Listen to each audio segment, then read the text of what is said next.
we're talking about attitudes of flight, how your plane is oriented relative to the horizon. If you look outside, you can see the cockpit is just about 4 inches below the horizon line. We're flying straight with a decent rate of speed. This is the cruise attitude. Let's see how it reads on your instruments. Take a look at the attitude indicator. As the name implies, it shows your current attitude. The white line is the horizon, with the sky above and the ground below. That orange element in the middle, aligned with the horizon, that's your plane. Just like we saw outside, our current attitude reads pretty much straight and level. Okay, now let's see how much power the engine's generating. Check your tachometer. Looks like we're pushing around 2,300 revolutions per minute. Combined, attitude and engine RPMs translate to aircraft performance. Which leads us to your airspeed indicator. Now, last but not least, check your altimeter. To figure out your altitude, you always want to read the small needle first. That's how many thousands of feet up you are. Then on to the big needle for the hundreds. With our current attitude and power output, we're holding a speed of 90 knots and a stable altitude of 6,000 feet. But that's about to change. Take the stick when you're ready.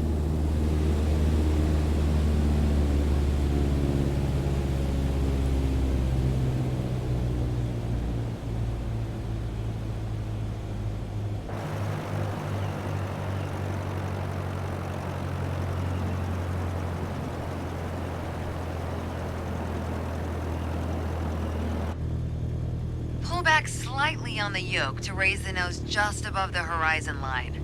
About 2 inches. Make sure you don't pitch up too much, or the angle will be too steep to create lift. And without enough lift, we'll stall.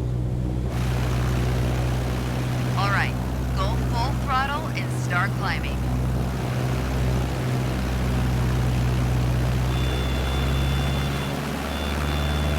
Welcome to the climb attitude. See how it shows up on your attitude indicator and tachometer? According to your altimeter, we're gaining altitude. But we're losing airspeed even at full throttle, proving you can't avoid basic physics while making a climb. Okay, before we go on, let's get back to a cruise attitude. Ease up on the yoke and aim your nose just below the horizon. Then throttle back down to 2,300 RPMs.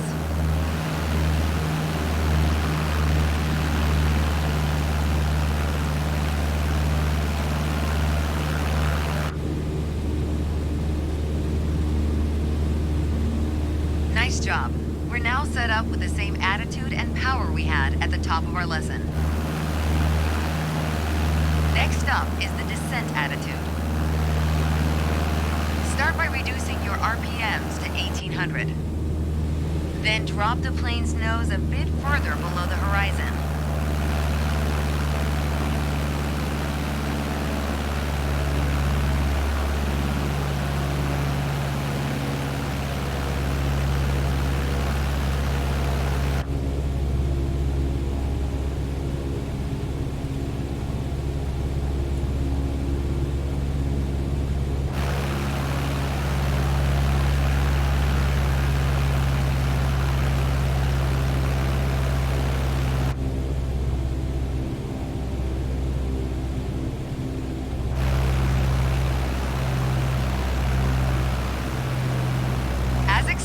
With a nose-down attitude, our altitude is decreasing, while our speed is picking up.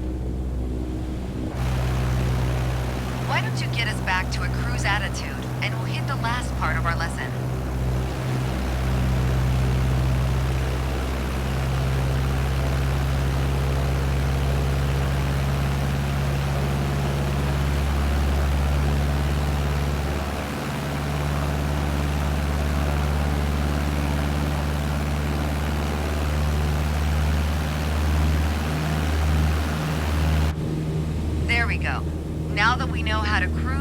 climb and descend, let's talk about the turn attitude.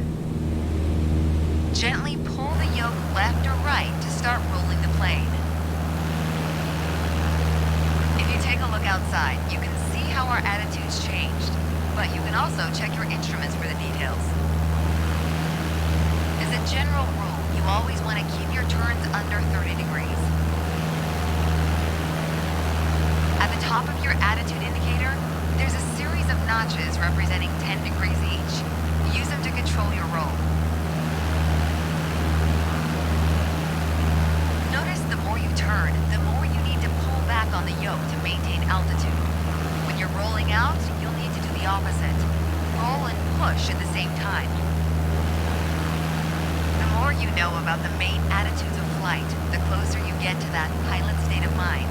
So keep practicing, and whenever you're done, pass me the controls.